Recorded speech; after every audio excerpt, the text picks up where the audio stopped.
I'm 12. My name is Haley. I'm 12. And my name is Kayla, and I'm 18. This is my room. The floor is not finished. And when you come over here and stuff on the floor, there's a little sink in. The light fixture is hanging down off of the ceiling.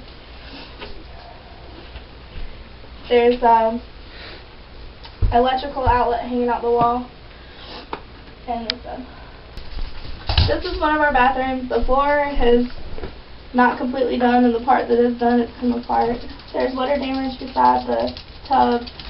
The toilet is broken when you sit on it, it slides. There's a water leak up under the sink. And the tub is stopped up and it doesn't drain right. The walls in the living room are messed up. Paint's coming off of the walls. The window unit we have in the living room barely keeps the house cool during the summer. The heat barely keeps the house warm during the winter.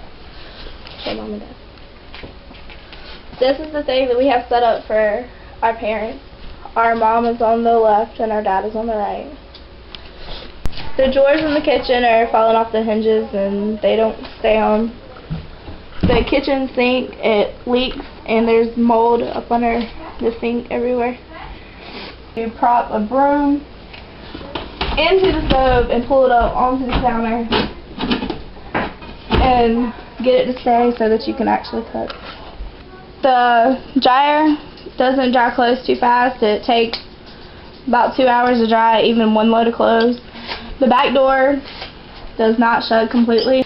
The outlet in the kitchen is coming out of the wall. The fire thing is broke and does not work at all. This is our room. There's a couple things wrong, like this power outlet's out. Our floor is not finished. There's a few rotten places, and up there are wires hanging out. In the bathroom, the tub has a crack in it. The toilet leaks and the sink leaks, and there's a hole in our closet. The plates outside, when you have the water on, they spark and they make the water pressure go down or completely cut the water off. The breakers right here, they throw themselves off sometimes and it causes the water to stop working.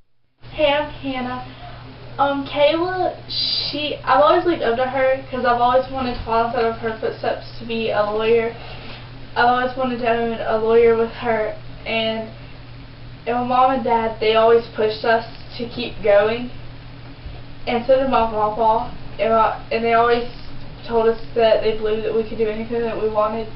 And Kayla, she deserves this, and Kayla deserves this most than all of us because she's 18 and she's taking care of me and Haley. She could be out living her life, and she's going away from.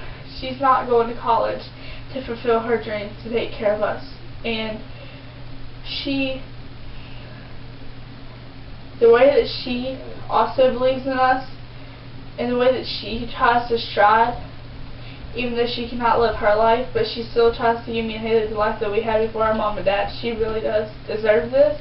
A year and a half ago, me and my sisters, we lost our grandfather due to lung cancer, and then in December 2006, we lost our father due to pancreatitis. He went into the hospital on Friday afternoon, and by Monday morning, all of his organs had failed.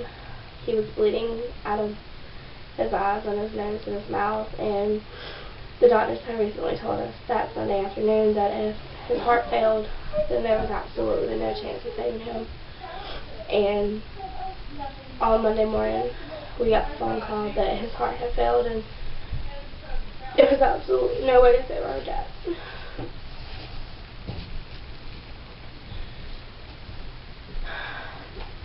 Me and my mom had to go up there that morning and sign the papers so that they could take all the life support off of him. And right before our dad actually passed away, and when his heart stopped beating, they put him on morphine so that he wouldn't feel any pain as he was passing away. Me and my sisters, my mom, and some of his brothers and sisters and nieces and nephews were surrounding his bed. As his heart stopped beating, all I told him to say is, And when all of his heart stopped to beat, and I remember my mom hit the floor on the other side of the bed. A couple of my uncles grabbed her, and I walked out of the room and I collapsed and I hit the ground outside because I didn't know what we were going to do without our father. The nurses wanted me and my mom to go down to the emergency room just to be checked out and just to make sure we were okay, but I didn't want to. I went into my dad's room, I grabbed his hand one more time, and I held him for a little while. And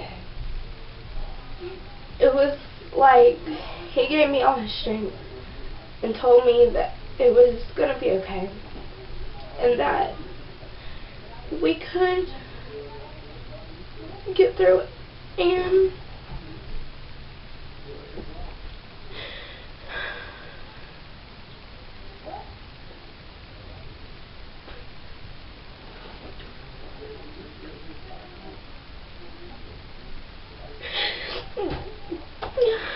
my mom was so stressed out all the time trying to figure out how she was going to take care of me and my sisters.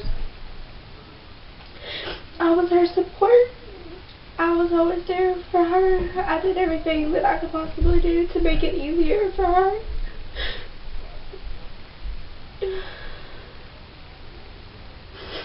Me and my sisters woke up on February 23rd, 2011. We were getting up. We were running through the house, getting ready for school. It was a normal morning.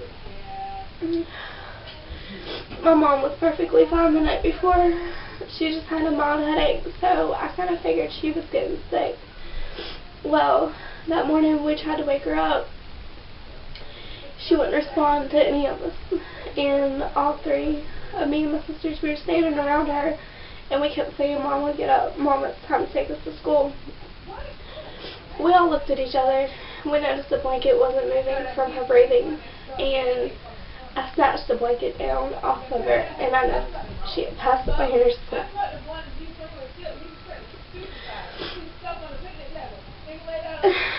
My first instinct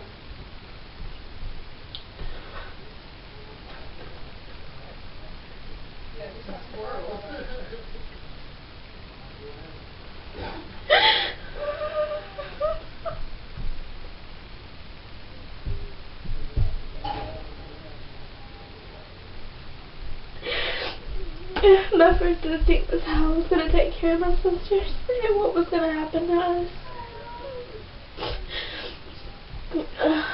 Some of my family decided that they wanted to take us in and they wanted to be able to raise us, but I didn't want that. I wanted custody of my sisters so that we could keep our family together as much as possible. I didn't know if I would be able to get custody of my sisters though, because I was still a senior in high school. I was finishing my last semester.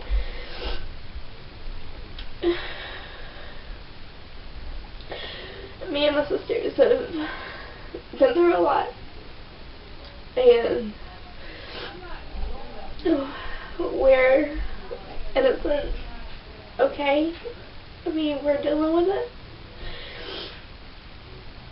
We're trying to move on.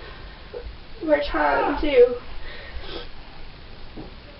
start things over in a sense to try to fulfill our life and try to continue on as much as possible without them. It's hard not having them around because they were always around. We were really close to our parents and our grandfather. We did everything together. A lot of people say that they can't believe that I've given up my teenage life for my sisters, but to me, I don't see it like that. I would so much rather have custody of my sisters and know that I'm doing the best I can to raise them and continue giving them the life that we had with our parents. And then go out with my friends and hang out with my friends.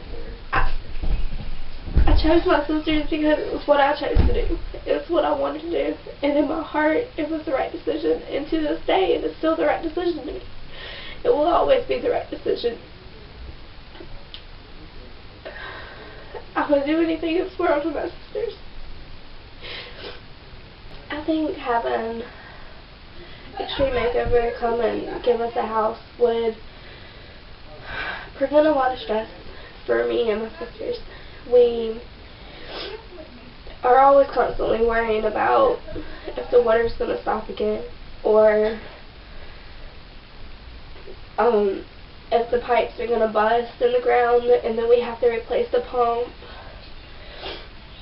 It's stressful on everybody when the water doesn't work, because then we have to go to family's house to take baths, and then we have to figure out how to pick up the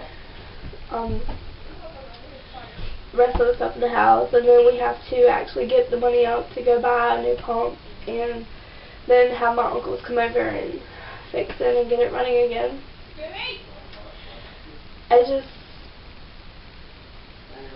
I think my sisters would benefit from, in a sense, starting over and having a new place to stay, that they can say it's their space, and with everything that we've been through, it's a new beginning. We can reconnect in a new fashion, but yet still keeping the same morals and the same background as our parents gave us. We will always have our parents with us and our grandfather with us no matter what. And I think that we would all benefit very much from having a new beginning, and for y'all to help us in having that new beginning.